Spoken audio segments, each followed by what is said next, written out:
তো hello' friends, আমি সদায় যেনেকৈ আইফোনৰ ষ্টকবিলাক বনাই থাকোঁ।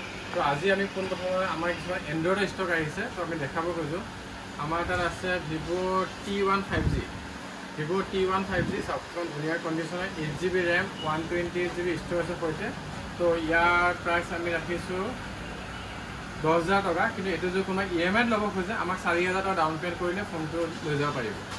আৰু তাৰ পাছত যদি কোনোবাই OnePlus ফোন কম দামত বিচাৰে, তো OnePlus 9 চাওক, ইন ডিছপ্লে ফিংগাৰপ্ৰিণ্ট থকা ফোন হয়। এইটো ডিছপ্লে চব অ'কে, অৰিজিনেল কণ্ডিশ্যনৰ আছে, স্ক্ৰেচো নাই। তো ইয়াৰ প্ৰাইচ আছে মাত্ৰ 10,000 টকা। তাৰপিছত বহুতে কাৰ্ভ ডিছপ্লে ফোন বিচাৰে গেম চেম খেলিবৰ কাৰণে, তেনেকৈ আমাৰ আছে ভিভ' Y20 কিবা 7 ই বুলি আছে আৰু।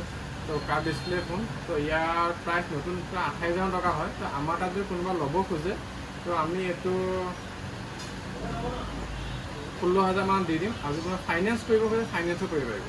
আৰু বহুতে গেম খেলা ফোন বিচাৰে, তো আমাৰ তাত গেমিং ফোন আহিছে Realme GT60। চাইডৰ কণ্ডিশ্যন Realme GT60 কিমান ধুনীয়া কণ্ডিশ্যনৰ ফোন, স্ক্ৰেচ চিস্ক্ৰেচ একো নাই। 8GB 256GB আছে। তো 4 মাহ হৈছেহে। তো ইয়াৰ দাম আহি যাব 20,000। আৰু EMI এভেইলেবল আছে। আৰু বহুত মানুহে ভাবে যে কিছুমান দামী ফোন আমি ক্ৰয় কৰোঁ কম দামত, তো এনেকুৱা এইবিলাকতো নতুন 30-35,000 দাম আছে। তো এইবিলাক ফোন যে আমাৰ তাত আধাতকৈ অলপ বেছি আহি যায়, যেনেকৈ 30,000 ফোনটো আমাৰ তাত 20,000 বা 21,000 আহি যায়। তো এইবিলাক তোমাৰ EMIত ল'লে ল'ব পাৰিব। এইবিলাক EMI ল'ব গ'লে 6,000-7,000 টকা দিলে EMI হৈ যায়। আমাৰ তাত অকল এণ্ড্ৰইড বুলি নহয়, এণ্ড্ৰইড আইফোন চব ফাইনেন্স এভেইলেবল আছে। কোনোবা যদি ল'ব খোজে, আমাৰ দোকান আহিব পাৰিব। দোকানৰ এড্ৰেছটো কৈ দিওঁ, মৰিগাঁও ভুৰবান্ধা ষ্টেণ্ড নিয়েৰ LIC অফিচৰ ওচৰত। অকল আমাৰ এণ্ড্ৰইড বুলি নহয়, আইফোন যদি কোনোবা ইউজাৰ আছে আইফোনো ল'ব, তেনে আমাৰ দেখা দিওঁ এইপিনে আইফোন নহয়।